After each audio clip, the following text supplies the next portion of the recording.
Assalamualaikum warahmatullahi wabarakatuh. Waalaikumsalam warahmatullahi wabarakatuh. Alhamdulillah wassalatu wassalamu ala sayyidina Rasulillah sayyidina wa maulana Muhammad ibn Abdullah wa ala alihi wa sahbihi wa mawala. La hawla wa la quwwata illa billah, amma ba'du. Bapak-bapak, ibu-ibu, saudara-saudara kaum muslimin rahimakumullah. Kapan kiamat itu akan datang? Ini rahasia Allah. Jangankan kita yang orang awam, baginda Nabi sendiri tidak diberitahu oleh Allah kapan kiamat itu akan terjadi. Tetapi sungguh pun demikian, banyak hadis-hadis yang menjelaskan ciri atau tanda-tanda datangnya kiamat. Nah, kalau sudah bicara soal tanda kiamat itu ada dua. Pertama yang disebut alamatus sughra, tanda-tanda kecil. Ini waktunya masih ada tenggang. Ada yang dinamakan alamatul kubra, tanda-tanda besar, artinya kiamat sudah diambang pintu. Apa tanda-tanda kecil dari datangnya hari kiamat itu? Misalnya kata Nabi, apabila ilmu sudah diangkat oleh Allah, artinya apabila ulama sudah banyak wafat, minat orang belajar agama berkurang, lalu kebodohan nampak merajalela di mana-mana, zina dikerjakan secara terbuka, minuman-minuman keras jadi kebanggaan, itu termasuk di antara tanda-tanda kecil terjadinya hari kiamat. Apalagi misalnya iza waladatil ammatu rabbataha, apabila budak sudah melahirkan tuan. Apa maksudnya? Ada yang mentafsirkan apabila anak sudah bisa membudaki orang tuanya. Orang tua yang melahirkan dia, yang membesarkan dia, demi setelah si anak besar jadi orang berpangkat, bertitel, berharta, berkedudukan, jadilah orang tua itu budaknya. Sehingga sering dibilang kalau orang tua kaya, anak jadi raja. Tapi kalau anak yang kaya, orang tua sering jadi budak. Apalagi munculnya fitnah yang bergelombang, timbul perang antara dua bangsa yang besar, waktu berjalan terasa sangat pendek sekali. Itu merupakan tanda di antara tanda-tanda kiamat. Termasuk di dalamnya sulit membedakan mana laki, mana perempuan. Kan kalau tanda-tanda kayak begini sekarang sudah banyak kita lihat kan? Ulama banyak wafat, penggantinya sulit. Zina dikerjakan berterang-terangan, minuman keras jadi kebanggaan, banyak anak membudaki orang tuanya, sulit membedakan mana laki mana perempuan. Kadang-kadang dari belakang kita lihat perempuan bener, begitu kita colek nengok jenggotan.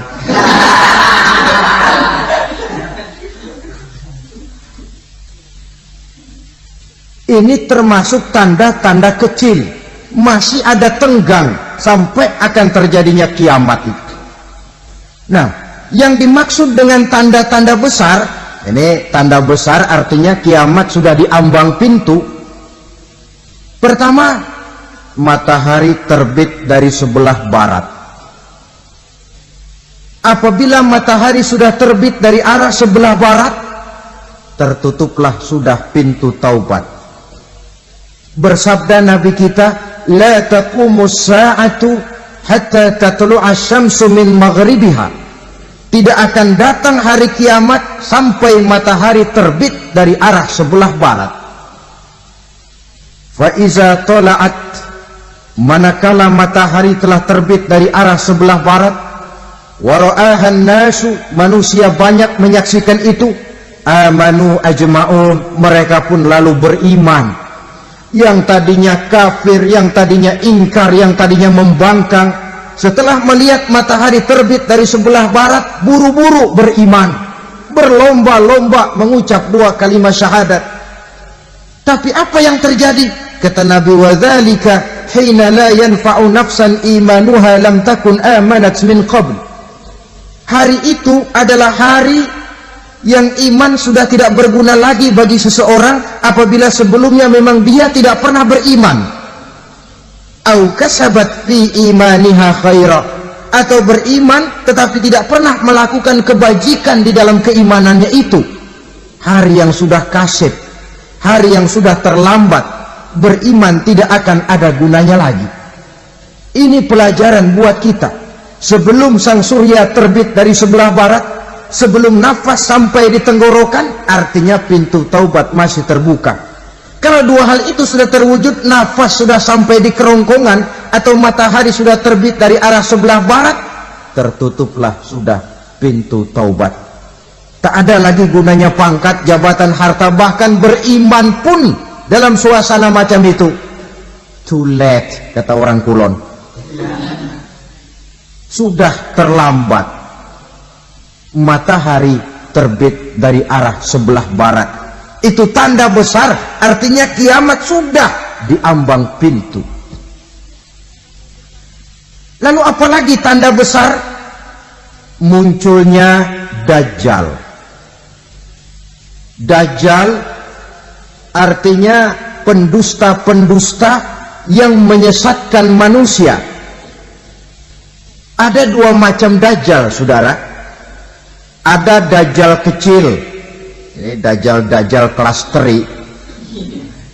Kalau ini sejak zaman Rasulullah sudah ada itu. Tiap zaman ada. Di zaman Rasulullah misalnya ada yang bernama Aswad al-Unsi dari Yaman. Ada yang namanya Musailamah al-Kazzab dari Yamamah. Ada yang namanya Ibnu Sayyad dari Madinah. Ini Dajjal di zaman Rasul. Musailamatul Kazzab memproklamirkan diri jadi nabi, dia di zaman Rasul masih hidup. Ini Dajjal zaman Nabi. Di zaman sahabat muncul Dajjal. Di zaman kita sekarang ini Dajjal pun gentayangan. Dajjal kelas teri. Kerjanya mendustakan manusia, menyesatkan manusia, memalingkan manusia dari jalan yang benar dan diridhoi oleh Allah Subhanahu wa ta'ala. Adapun yang merupakan tanda besar dari datangnya kiamat, Dajjal kelas kakap, pembohong besar yang menyesatkan masyarakat manusia berpaling dari jalan Allah mengikuti jalan mereka.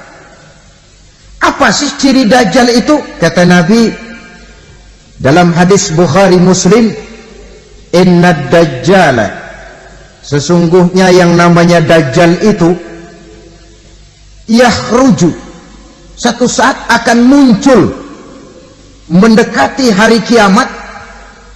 Wa inna ma'ahu ma'an, si Dajjal ini membawa air,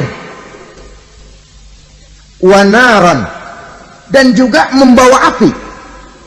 2 simbol. Di tangan yang satu dia bawa air, di tangan yang satu dia bawa api. Wa ammal ladzi yarahu an-nasu ma'an fanarun, adapun yang orang banyak lihat air, hakikatnya adalah api. Yang dilihat api, hakikatnya adalah air. Oleh sebab itu, kalau api yang ditawarkan, ambillah air. Kalau air yang ditawarkan, pilihlah api. Maksudnya apa ini? Ini bahasa simbol, saudara-saudara.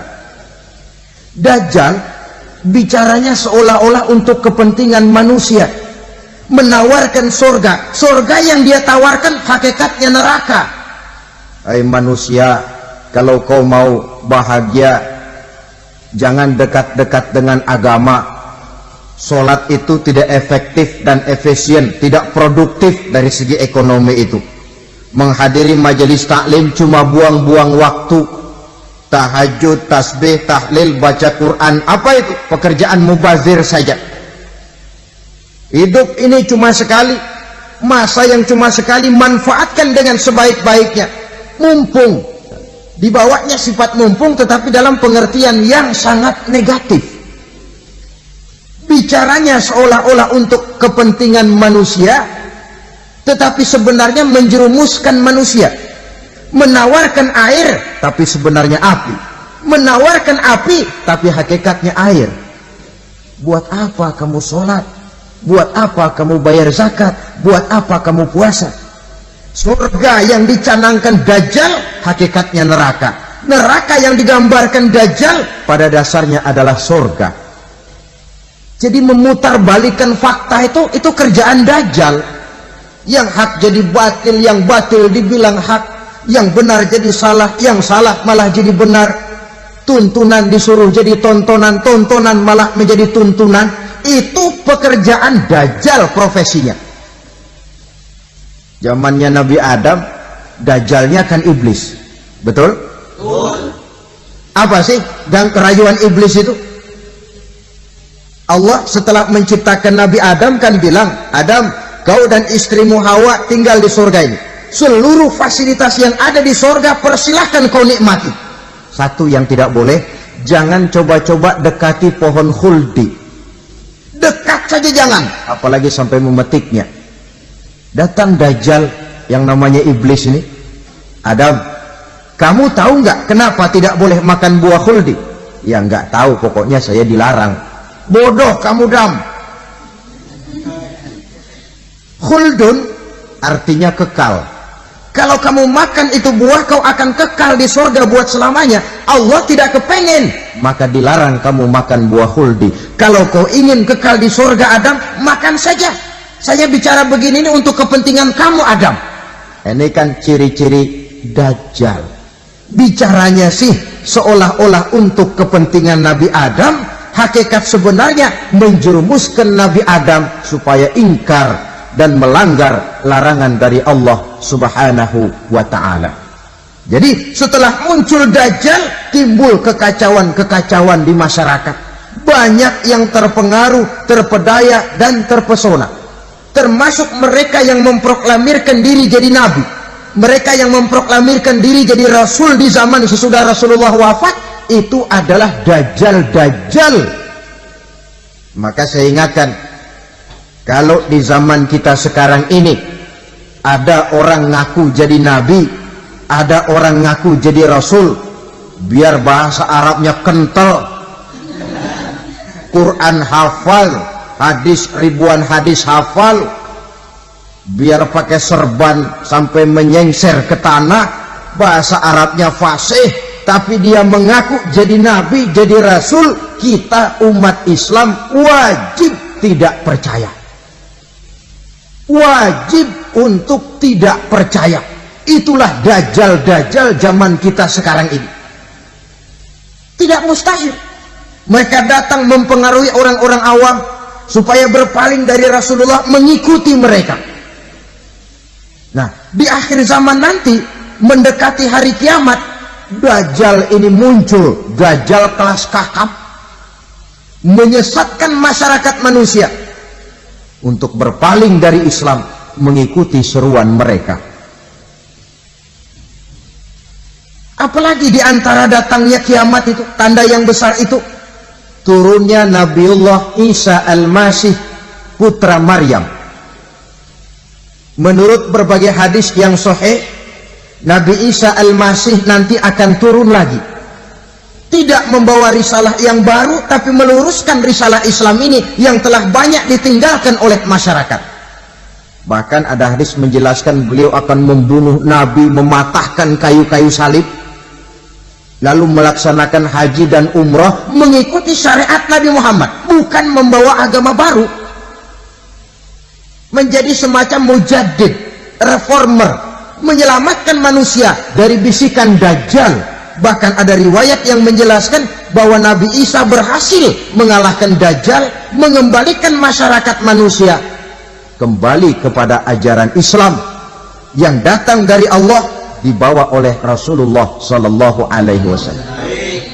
Dengan kata lain, turunnya Nabi Isa bukan sebagai nabi dan rasul baru, tetapi mengikuti syariat Nabi kita Muhammad sallallahu alaihi wasallam. Saudara hadirin, ibu-ibu hadirat yang saya hormati, kemudian apalagi di antara tanda-tanda besar akan datangnya kiamat itu? Keluarnya asap atau awan. Kata Nabi, inna min asrati sa'ah duhanan yamla'u ma bainal masyriqi wal maghrib. Di antara tanda-tanda kiamat munculnya awan atau asap yang memenuhi antara langit dan bumi. Ini pun diperkuat dalam surah Ad-Dukhan ayat 10. Fartaqib yauma ta'ti as-sama' bidukhanin mubin fayughshan nas hadza azabun alim. Bagi orang-orang yang beriman, mereka biasa-biasa saja. Tapi bagi orang kufur, datangnya asap dan awan ini merupakan azab yang kelewat pedih. Barangkali sedikit mendekati gambaran tentang azab yang pedih ini, saya ingatkan alam pikiran kita kepada peristiwa yang belum lama terjadi. Pernah dengar berita bocornya reaktor nuklir di Chernobyl, Uni Soviet? Pernah dengar? Bocornya reaktor nuklir di Chernobyl yang mengakibatkan ratusan bahkan sangat mungkin ribuan nyawa. Cuma satu reaktor. Bagaimana kalau seluruh cadangan nuklir yang dimiliki oleh para negara adik kuasa ini diledakkan? Bahkan yang konon menurut catatan, cadangan nuklir yang dimiliki bersama oleh Amerika dan Rusia sekarang ini sudah sanggup memusnahkan 6 miliar manusia. 1,5 kali lebih banyak dari jumlah manusia yang nongkrong di permukaan bumi ini. Saudara-saudara hadirin yang saya hormati, lalu saat mendekati hari kiamat, apalagi tandanya? Setelah Nabi Isa wafat, pada saat turunnya yang kedua kali, lalu Allah meniupkan angin sejuk. Semua orang-orang beriman, orang-orang baik wafat, sehingga penghuni bumi ini cuma tinggal lagi terdiri dari orang-orang kafir. Tidak ada lagi di bumi ini yang bisa mengucapkan Allah. Sehingga dalam hadis qudsi itu ada keterangan, innallaha azza wa jalla yaqulu li Israfil. Allah pernah pesan kepada malaikat Israfil, kata Allah, Israfil, iza sami'ta qailan yaqul Allah Allah fa akhirin nafah 40 sanatan ikraman liqailiha. Hai Israfil, apabila kau dengar di permukaan bumi masih banyak orang yang mengucapkan Allah Allah, maka tunda sangkakala kiamat itu 40 tahun. Untuk apa? Ikraman liqailiha, menghormati orang yang mengucapkan Allah Allah itu. Wah, jadi karena sekarang masih banyak yang mengucapkan Allah, besar hatilah kita, masih jauh kiamat itu. Tapi jangan lupa, kiamat pribadi, kiamat kecil itu yang nggak kita sangka-sangka. Ajal datang mencabut nyawa, itu kiamat pribadi, dan itu yang pasti kita hadapi, dan itu yang membuat kita tidak boleh bersikap main-main di dalam kehidupan sekarang ini. Saudara hadirin yang saya hormati, tidak ada lagi orang-orang muslim. Seluruh penduduk dunia ini kafir. Lalu terciptalah struktur sosial yang berlandaskan prinsip hidup semau gue. Bakal terjadilah prinsip di mana yang kaya menyantap yang miskin, yang kuat menindas yang lemah. Hidup sudah bagaikan di rimba belantara, berlaku hukum rimba, siapa yang kuat dia yang menang, siapa yang lemah menjadi mangsa. Timbul kekacauan, maksiat merajalela, munkarat menjadi-jadi, sehingga isi bumi ini penuh dengan segala macam perbuatan dosa. Tidak ada perlunya lagi alam diperpanjang temponya. Datang saat yang sudah dijanjikan oleh Allah Azza wa Jalla, maka terjadilah yang disebut kiamat kubra, kiamat besar, kiamat hancur-hancuran. Bagaimana kejadian ini dimulai? Dalam surah Az-Zumar ayat 68, Allah Subhanahu wa taala berfirman, "Wa nufikha fis-suri fasa'iqa man fis samawati wa man fil ardi illa man syaa Allah." Maka manakala ditiuplah sangkakala, terkejutlah seluruh yang ada di langit dan seluruh yang ada di bumi. Bila saat kiamat datang, Allah perintah malaikat Israfil, "Israfil, tiup sangkakalamu." Ditiuplah sangkakala oleh malaikat Israfil. Yang akibat daripada tiupan itu, seluruh yang ada di langit, seluruh yang ada di permukaan bumi terkejut. Yang ada di langit siapa? Malaikat kan.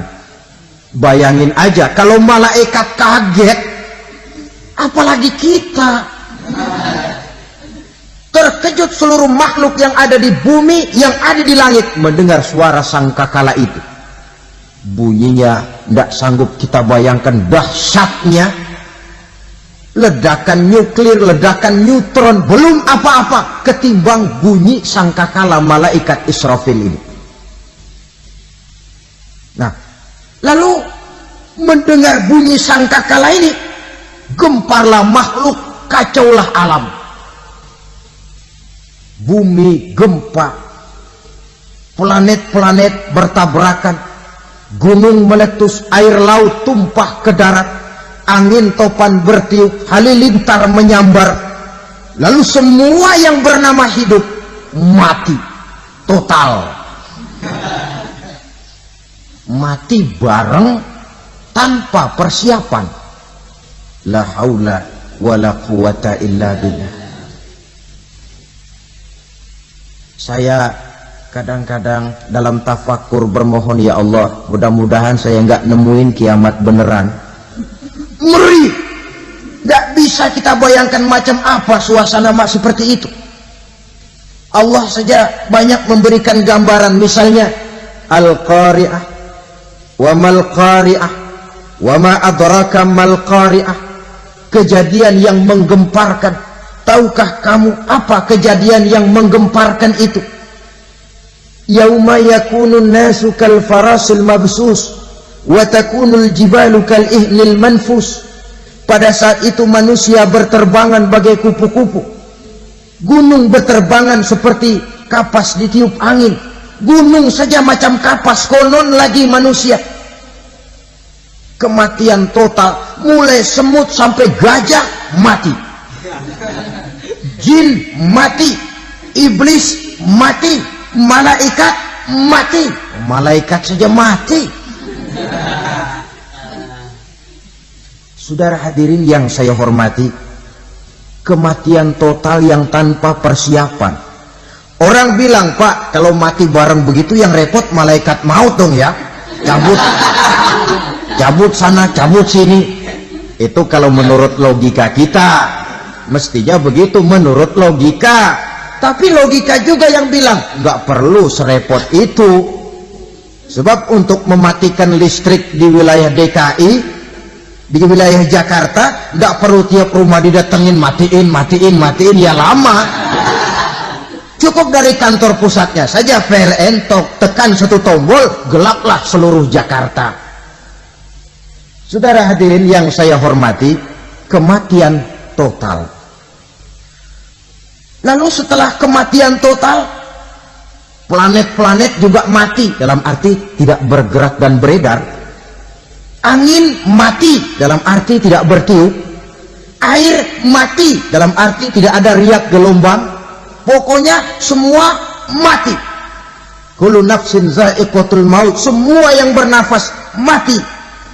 Dalam ayat lain, kullu man 'alaiha fan, semua yang ada di permukaan bumi fana.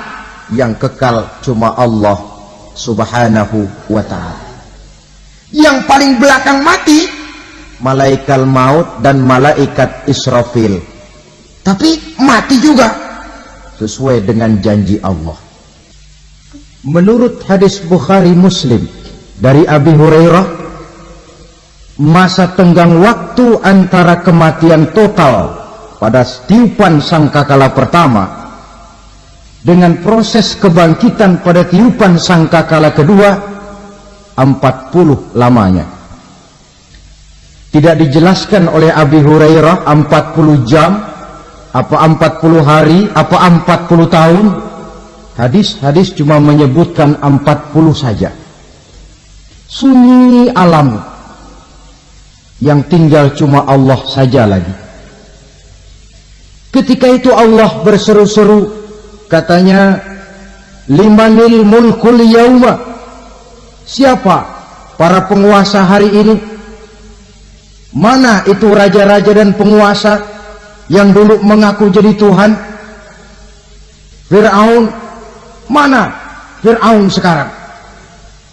Yang dulu jadi raja, merasa berhasil, sombong, lalu tidak mau turun-turun dari kekuasaannya, sampai kepada puncak kekurang ajarannya mengangkat diri jadi Tuhan. Mana itu Fir'aun? Namrus, mana sekarang Namrus? La ilaha illa ana, ternyata tidak ada Tuhan lain selain daripada aku, kata Allah. Proses kemudian, saudara-saudara, turunlah hujan dari langit. 40 lamanya hujan itu. Tidak jelas juga 40 jam apa 40 hari. Setelah air turun membasahi, datanglah tiupan sangkakala yang kedua. Semua yang bernama mati bangkit dari kuburnya masing-masing. Ini yang disebut Yaumul Ba'thi, hari kebangkitan. Allahu Akbar. Pada saat kita bangkit dari kubur kita masing-masing, kumpul di padang mahsyar namanya. Bayangin aja, saya sendiri nggak sanggup bayangin. Manusia sejak zaman Adam sampai zaman kiamat kumpul bareng di tempat sama. Berapa banyaknya itu?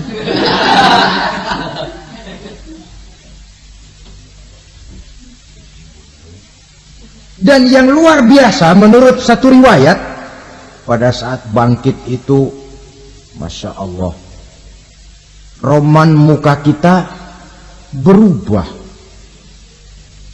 disesuaikan dengan amalan kita waktu di dunia ini. Barang siapa yang waktu di dunia amalannya itu amalan tikus, di akhirat nanti dia bangkit dari kubur, mukanya seperti muka tikus. Gagah betul badannya, tapi mukanya seperti tikus. Kenapa? Amalannya waktu di dunia seperti amalan tikus. Apa amalan tikus itu? Suka ngegeragoti barang yang sudah disimpan rapi-rapi. Orang sudah simpan uang rapi-rapi, simpan perhiasan rapi-rapi, digeragoti oleh tikus. Maling-maling, pencoleng-pencoleng, koruptor-koruptor. Itu nanti di akhirat nanti kita lihat mukanya seperti muka tikus. Oh, ini waktu di dunia suka nyolong, hanya seperti muka tikus. Barang siapa yang waktu di dunia ini amalannya itu amalan macan, dia akan bangkit nanti mukanya seperti muka macan. Apa amalan macan? Macan itu amalannya menang-menangan. Orang yang mau menang saja, nggak mau mengalah. Coba lihat di hutan. Kenal hutan nggak? Nah. Di hutan, raja hutan di mana-mana pasti macan. Betul kan? Betul. Padahal hutan belum pernah bikin pemilihan umum. Tapi macan tidak peduli ada pemilihan umum apa tidak, pokok saya raja. Sebab apa? Macan jadi raja itu bukan karena benar, tapi karena kuat jadi raja. Setelah dia jadi raja, rakyat hutan yang mesti dilindungi malah dimakan oleh raja macan. Kambing rakyat hutan dimakan oleh macan. Ayam rakyat hutan dimakan oleh macan. Itu nanti kita lihat di akhirat itu mukanya seperti muka macan, gagah betul.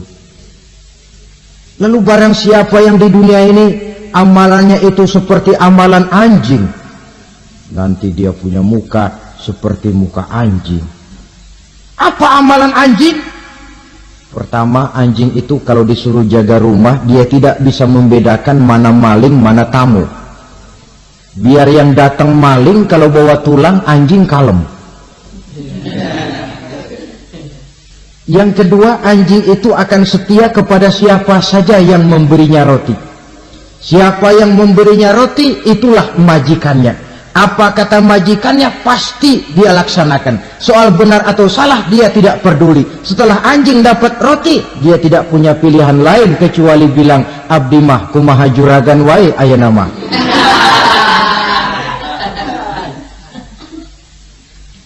Saudara hadirin yang saya hormati, berkumpul di padang mahsyar, tiap orang sibuk dengan persoalannya masing-masing. Matahari waktu itu didekatkan oleh Allah, panas luar biasa. Ada yang saking panasnya itu mencucurkan peluh keringat sampai sebatas mata kakinya.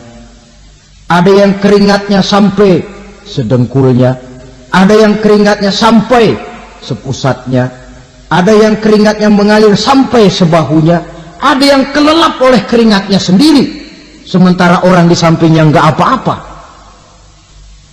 Bergantung lagi amalan dia waktu di dunia ini.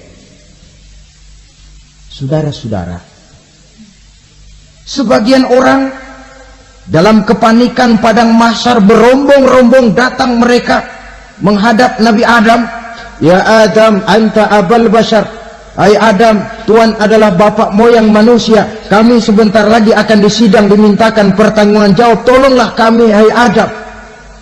Kata Nabi Adam, jangankan nolongin sampean, saya sendiri tanggung jawab di hadapan Allah. Ketika dulu tidak boleh makan khuldi, saya serobot.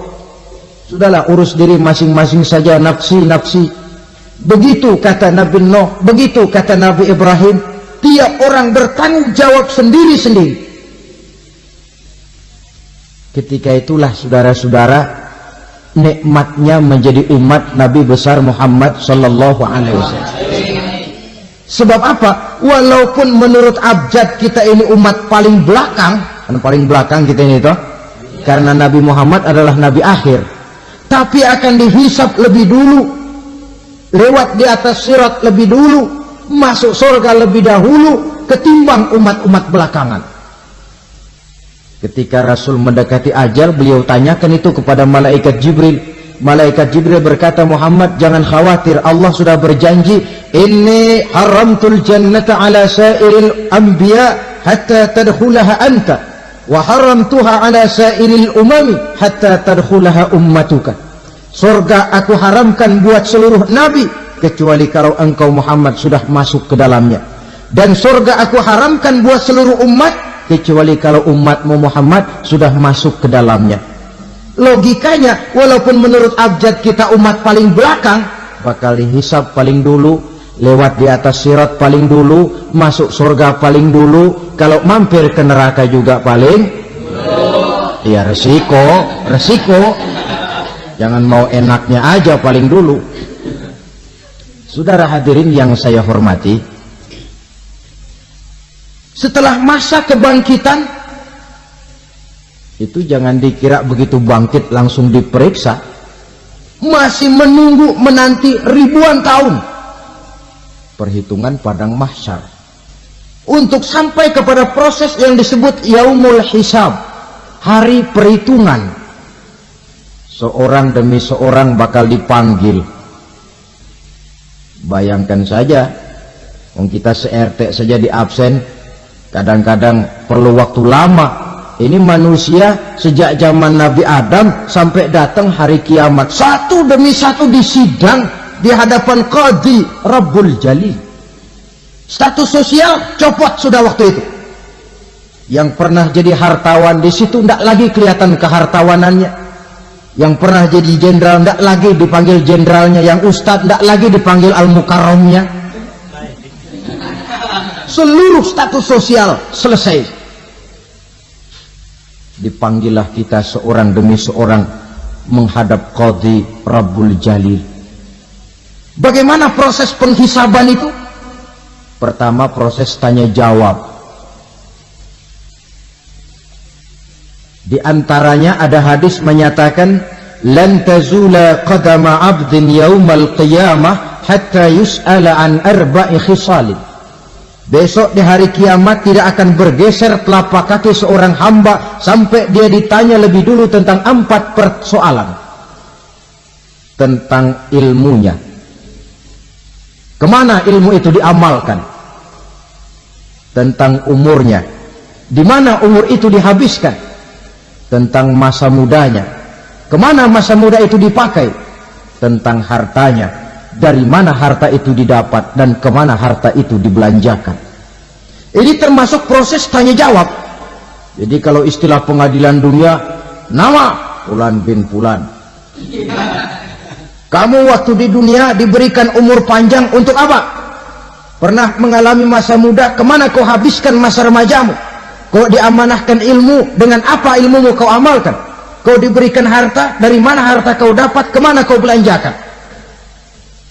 Tak seorang pun yang bisa mungkir.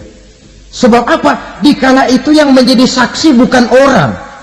Yang menjadi saksi adalah seluruh anggota badan kita. Tangan bicara, kaki jadi saksi terhadap seluruh amalan yang pernah kita kerjakan pada saat kehidupan di alam dunia ini. Selesai proses tanya jawab, lalu diperlihatkan buku catatan kita waktu hidup di dunia ini. Jangan lupa Allah itu menyiapkan 2 superkomputer kepada kita. Sebelah ditempelin sebelah kanan, yang sebelah tempelin di sebelah kiri. Komputer itu namanya Raqib dan Atid. 2 malaikat yang apabila baik kita lakukan, refleks saja akan menulis kebajikan kita. Jahat kita kerjakan, akan tertulis. Catatan itu nanti diperlihatkan kepada kita. Waduh, alangkah malunya pada saat diperlihatkan catatan kita, buku rapot kita merah melulu. Barangkali diperiksa sambil diomelin, brengsek lo. Buku merah melulu begini, bagaimana waktu hidup di dunia? Tidak cukup diperlihatkan buku catatan kehidupan, rekaman kehidupan. Rekaman kehidupan kita secara utuh sejak terlahir sampai ajal datang merenggut nyawa. Barangkali mirip dengan video sekarang ini, di mana terekam dengan baik seluruh kegiatan kita sejak yang sekecil-kecilnya sampai kepada yang sebesar-besarnya. Untuk kemudian kita pun menerima balasan. In khairan fa khairun wa in syarran fa syarrun. Kalau baik ya baik balasannya, kalau jahat ya jahat juga balasannya. Catatan-catatan kita diberikan. Kalau banyak kebajikannya diberikan di tangan kanan dengan cara yang halus. Kalau banyak kejahatannya diberikan dari sebelah kiri atau dilempar dari belakang. Itulah sebabnya sejak di dunia ini kita sudah mohon kepada Allah. Ketika berwudu membasuh tangan kanan, apa kita bilang? Allahumma a'tini kitabi biyamini wa hasibni hisaban yasira. Ya Allah, berikan saya kitab di tangan kanan, dan kalau saya memang perlu dihisap, hisaplah saya yang seringan-ringannya. Tangan kiri berlindung kita kepada Allah. Jangan sampai diberikan kitab di tangan kiri atau dari arah sebelah belakang. Wa'udzubika an tu'tiya kitabi bishimali aw min wara'i zuhri, dari arah sebelah belakang. Na'udzubillah min dzalik. Setelah selesai lewat proses penghisaban, lewat mizan, timbangan, maka yang sudah selesai dihisab itu bergeraklah menuju sirat, jembatan yang terbentang menuju surga melalui neraka. Saudara-saudara, panjangnya perjalanan sirat itu memakan waktu ratusan tahun. Tetapi orang yang lewat di atas sirat pun macam-macam, bergantung amalannya ketika di dunia ini. Ada yang lewat di atas sirat itu kalbarkil khatib, seperti kilat yang menyambar, lep, sudah sampai dia di surga. Cepat bukan main. Ada yang lewat di atas sirat itu seperti orang lari-lari. Ada yang lewat di atas sirat itu seperti orang jalan biasa. Ada yang sambil merangkak, ada yang sambil ngesor, ada yang sambil gelayutan, ada yang selamat sampai ke ujung ke surga, ada yang tergelincir jatuh masuk ke dalam neraka, bergantung amalannya dalam kehidupan di dunia sekarang ini. Tiap kita akan melewati yang namanya sirat ini. Saudara-saudara kaum muslimin yang saya hormati,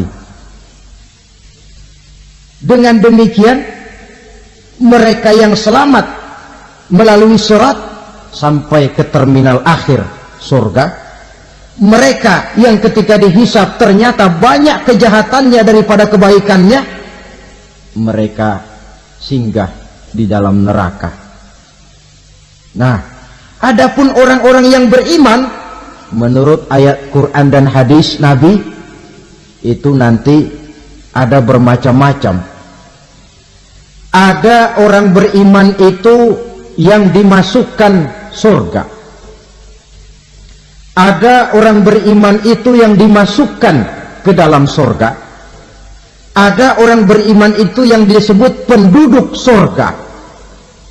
Kenapa lain-lain, Pak? Karena waktu di dunia amalannya juga lain-lain.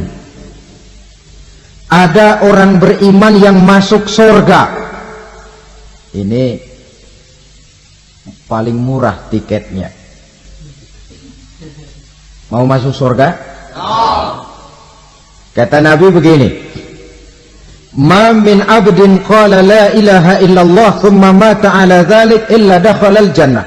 Kalau seorang hamba sudah mengucap dua kalimat syahadat, dia yakin dengan kebenaran kalimat itu sampai matinya, orang itu akan masuk surga. Abi Dzar yang waktu itu diajak bicara heran, ya Rasul kok gampang betul? Iya, walaupun orang itu mencuri, iya, walaupun orang itu berzina, iya, biar dia mencuri, biar dia berzina, kalau dia sudah mengucap dua kalimat syahadat, dia yakin dengan kebenaran kalimat itu sampai matinya, itu orang akan masuk surga. Jadi masuk surga cukup dua kalimat syahadat, yakin sampai mati, masuk surga. Itu perkara masuk. Tapi kalau pertanyaannya diterusin, masuknya kapan, Pak? Nah, ini lain lagi urusannya. Sebab ada yang masuknya itu langsung, ada yang mampir dulu. Di sana tempat cuma dua, kalau tidak surga, neraka. Mau ke surga, tapi mampir dulu. Yang mampirnya jelas di neraka.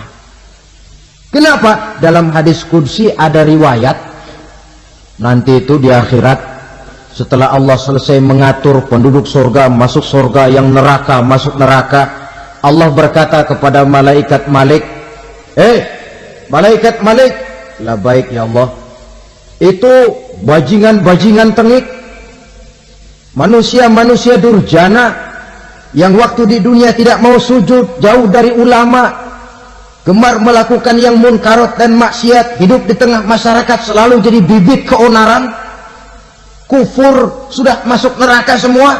Sudah ya Allah. Nah, kalau sudah, coba sekarang kamu masuk, Malik.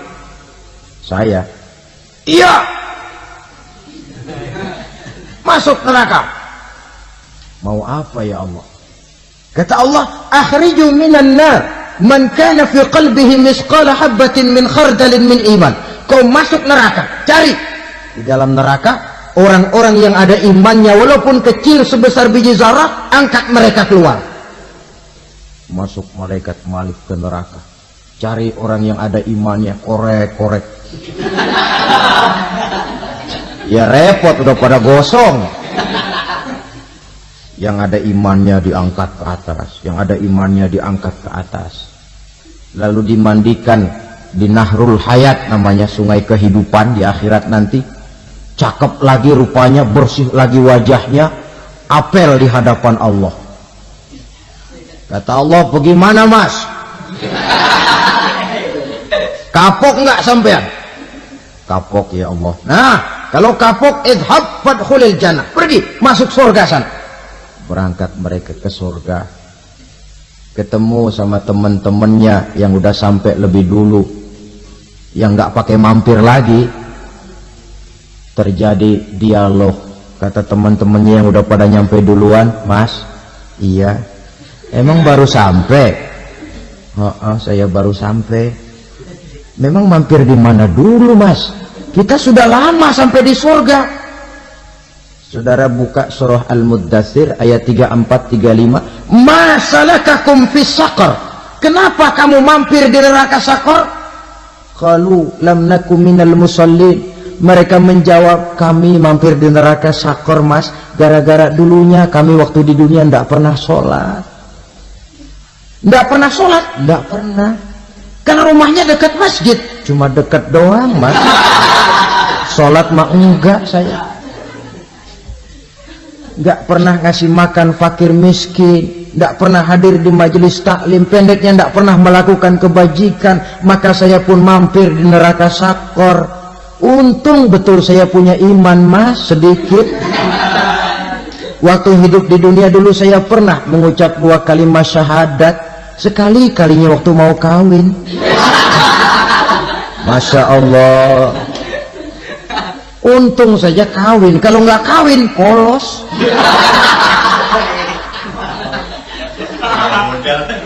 Itu juga pengurus sudah setengah mati ngajarin. Asyhadu alla, asyhadu an, asyhadu an.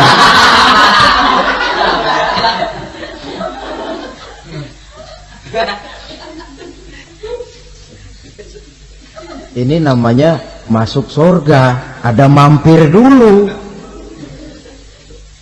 Ada pula orang mukmin itu yang dimasukkan surga. Yang namanya dimasukkan kan terima beres. Saya masuk ke rumah, jalan sendiri, cari tempat sendiri. Saya dimasukkan ke dalam rumah, terima beres, pokok ada di dalam, itu dimasukkan namanya. Nggak pakai mampir. Tapi tentu tiketnya lebih mahal ketimbang yang pertama tadi. Apa kata Allah? Innal ladzina amanu wa amilus shalihat la ukaffiranna anhum sayyi'atihim wa la udkhilannahum jannah. Sesungguhnya orang-orang yang beriman kemudian beramal soleh, kami hapuskan segala dosa dan kesalahannya, kami masukkan mereka ke dalam surga. Lihat ayatnya, Allah yang memasukkan, kita yang dimasukkan. Tidak pakai transit, tidak usah mampir. Cuma tidak cukup syahadat, tidak cukup amanu, tapi diiringi dengan wa amilus shalih. Iman, amal. Tidak cukup syahadat, lalu dibuktikan dia sholat, dia zakat, puasa, lalu dia melakukan berbagai macam kebajikan. Ini yang menyebabkan dia tidak pakai mampir di tempat yang bernama Saqar. Lalu ada pula orang mukmin itu yang disebut penduduk surga. Wah, ini sudah VIP ini. Ashabul jannah, penduduk surga. Siapa mereka? Kata Allah, innal ladzina amanu summa istaqamu fala khaufun 'alaihim wa la hum yahzanun ulaika ashabul jannah hum fiha khalidun. Sesungguhnya orang-orang yang beriman lalu istiqamah, tetap dalam melaksanakan perintah Allah, tidak goyah, tidak labil tapi stabil, istiqamah, mereka tidak takut dan tidak bersedih hati. Merekalah penduduk surga. Iman, istiqamah. Tidak punya duit, sembahyang. Banyak duit, sembahyang. Miskin, sembahyang. Kaya, tetap sembahyang. Istiqamah. Kadang orang kalau susah rajin ke masjid, banyak duitnya ngelihat masjid melengos. Itu yang dibilang waktu miskin hamba Allah, setelah kaya jadi hamba harta. Bergeser, tidak ada nilai istiqomahnya. Saudara-saudara, dengan begitu penduduk neraka itu dua. Ada penduduk permanen, ada penduduk yang semi permanen. Yang semi permanen orang-orang beriman yang mempunyai dosa besar. Mereka masuk ke neraka untuk menerima azab sesuai dengan dosanya. Bila selesai masa azab itu, mereka akan diangkat untuk ditempatkan kembali ke dalam surganya Allah Subhanahu wa ta'ala. Nah, dikala itulah saudara-saudara, ada yang disebut syafaat dari Rasulullah Sallallahu Alaihi Wasallam.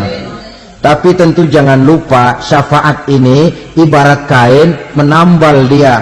Kita punya kain bolong-bolong sedikit, syafaat yang menambal. Sholat kita ada kurang dikit, sedekah kita ada campur riak dikit, amalan kita ada tidak karena Allah dikit, kita berharap syafaat. Jadi biarlah kain masih bolong-bolong, yang penting punya kain. Tapi kalau kainnya tidak ada, yang ditambal apanya? Sholat tidak, puasa tidak, zakat tidak, berharap syafaat saja, ya, terlalu berlebihan itu. Saudara hadirin yang saya hormati, apabila selesai proses penghisaban, proses penghitungan, maka dikala itulah manusia terbagi dalam dua kelompok besar. Fariqun fil jannah wa fariqun fis sa'ir. Sekelompok orang-orang beruntung yang masuk ke dalam surga, dan sekelompok lagi masuk ke dalam neraka. Akan memakan waktu untuk menceritakan sifat surga dan neraka, tapi insya Allah pada kesempatan pertemuan lain saya sampaikan. Namun sebagai gambaran umum cukuplah saya sampaikan sebuah hadis qudsi. Allah jelaskan, a'dadtu li'ibadiyas salihin ma la 'ainun ra'at wa la uzunun sami'at wa la khatara fi qalbil bashar. Aku sediakan buat hamba-hambaku yang soleh, yang tidak pernah terlihat oleh mata, tidak pernah terdengar oleh telinga, dan belum pernah terdetik dalam hati manusia. Jadi kenikmatan surga belum pernah dilihat mata, belum pernah didengar telinga, belum pernah terdetik dalam hati. Pedihnya azab neraka belum pernah terlihat mata, belum pernah terdengar telinga, belum pernah terdetik dalam hati. Saudara hadirin yang saya hormati, oleh karena itu sebagai uraian akhir daripada kiamat ini, marilah sama-sama kita memanfaatkan hidup dengan sebaik-baiknya, supaya jangan timbul penyesalan di hari kemudian nanti. Mudah-mudahan kita seluruhnya diselamatkan Allah dari azab neraka dan mendapat surga dan ridhonya. Sekian dan demikianlah pertemuan kita kali ini. Terima kasih banyak atas segala perhatian. Mohon maaf atas segala kekurangan. Usikum wa nafsi bitaqwallah. Wassalamualaikum warahmatullahi wabarakatuh. Waalaikumsalam warahmatullahi wabarakatuh.